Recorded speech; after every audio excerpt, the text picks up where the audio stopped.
Alright, so today we're going to be making a cheesesteak in celebration of D-Day. Let's turn on our flame a little bit here. We'll get some oil going. That should be alright. Hopefully it doesn't boil through. Alright, now why we're doing a cheesesteak today is cheesesteaks are basically the D-Day of food. Everybody's got a fucking opinion on it, and everybody goes to war over what cheesesteak is the best. Now, you got those Philly people who, you have your Pats versus Genos, and then, I mean, that's a whole big fucking spiel with that chop. Then you got Chicago people who don't know any fucking better, who think Italian chopped beef is better than cut up ribeye. I don't understand that. But basically, what a cheesesteak is it is chopped up, either finely chopped or thick chopped ribeye meat. So what we're going to do is we're going to make that today. Now, there's all sorts of ways you can make it. If you're a tourist and you go to Philly Steaks place, you get it with Cheese Whiz or something on there. Nobody gets actual Philly cheesesteaks with Cheese Whiz unless you have a taste for that. I mean, you can get it however you want. I'm going to do it how I want to. So what we're going to put on this today is we're going to do it with green peppers, American cheese, mozzarella cheese, and we're going to use a little cheddar cheese sauce. I mean, that'll be just as good as Cheese Whiz. But I mean, who does this? Who gets into a large argument over Pats or Genos? Alright, so our oil's finally getting hot, so we're going to put in our green peppers here. I burn myself a little bit. Right in here. We're going to do them for a little bit here. Alright, so we're going to cook up our green peppers a little bit here. I turned the flame down just a little bit. You see, I might have put too much oil in here. We want them nice and crisp, a little bit done.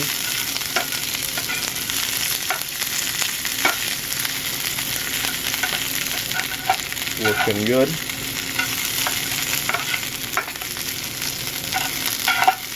I mean, the real question is, do you really like Pats or Genos? Do you really even want to go to Philly and get such a mediocre meal when you can have like a filet mignon or a cheeseburger? I mean, it's good, don't get me wrong, but it's just, you can get it at any restaurant in frickin' Pennsylvania too. They're always going to do it different ways. But you're just going to have some guy yelling at you for whatever you order too. They got these big signs on there that, God forbid, you gotta order quick and you gotta order this one way or they're not gonna do it. It's like, you can get whatever you want at whatever place you want to. Generally, they're not gonna hurt you for it. So we're gonna let this cook for a little while. I'm gonna add Montreal steak seasoning onto this, and then we're gonna do our cheese. Looking alright. And what we wanna do is with our cheesesteak puck, we want it to get about halfway brown, and then we're going to flip it over. I don't know if you can see that. And then we'll put the Montreal steak seasoning on it. Now, I like mine thicker, chunked up. I don't like this thin crap, but we'll see how it comes out. Alright, you can start to see, I don't know if you can, it's getting about halfway cooked up here. So we're going to flip it. And what we want is these beautiful scorch marks on the top of it. This will give it a little extra flavor. So we're going to let it cook up a little bit more. And we're going to put some Montreal steak seasoning right on the top of this. Put it a little over here. And then we'll chop it down here shortly. And we'll show you how it comes out. You can see how the left-hand side of this is getting nice and brown. So what we're going to do is we're going to chop it up a little bit. When it's easy to chop up, it's getting closer to being done. Now, why we want to chop it up is we want to make sure it gets cooked all the way nicely. Now, like I said, I like mine in nice chunks. I'm going to chop it up into nice chunks here.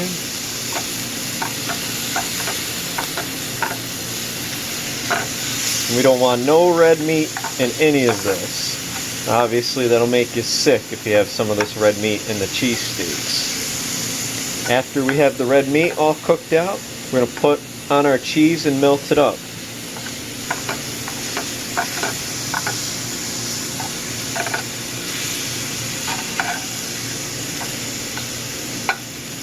And a little dark. We'll take these out too while we wait. Alright, if you can see in here, we're going to chop some of it up just a little bit more. You can see there's no red meat anywhere around. So what we're going to do is we're going to push all of our stuff off to the side of the pan. Now why you want to have it to the side of the pan is you want to make it nice and easy for sliding it right off when you roll.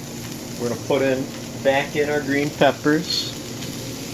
I'm just going to do a couple since I unfortunately burned a bunch of them. Then we're going to put in our cheese. The mozzarella.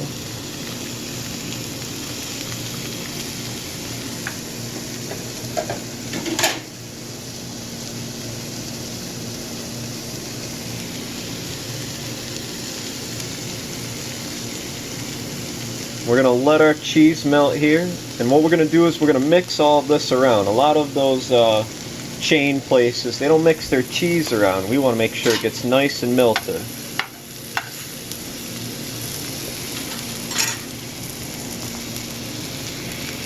I hit it with a little water so we'd melt faster. See how it's melting up just nice. Mix it around a little bit here. Oh yeah.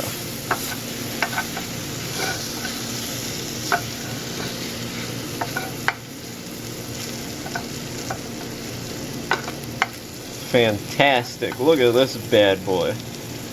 We're going to give it another minute to cook. Then we're going to take it out and put it right in our sub roll. Now this here is our cheese steak. As you can see, I don't use an Amorosa roll. I just use our regular sub rolls, which I think they taste much better with the cheese steak. But it looks, I guess with the cheddar cheese sauce, it looks kind of terrible. But I like my cheese mixed in. If you go to like Pat's, Geno's, they just slop it on there and then they call it a day. But I'm just going to rip this in half. Actually, I'm going to go grab the knife. Cut this.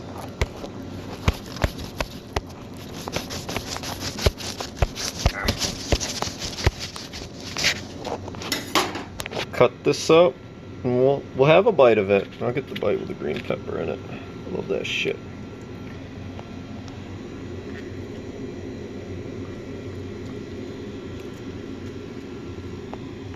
And that's a cheesesteak.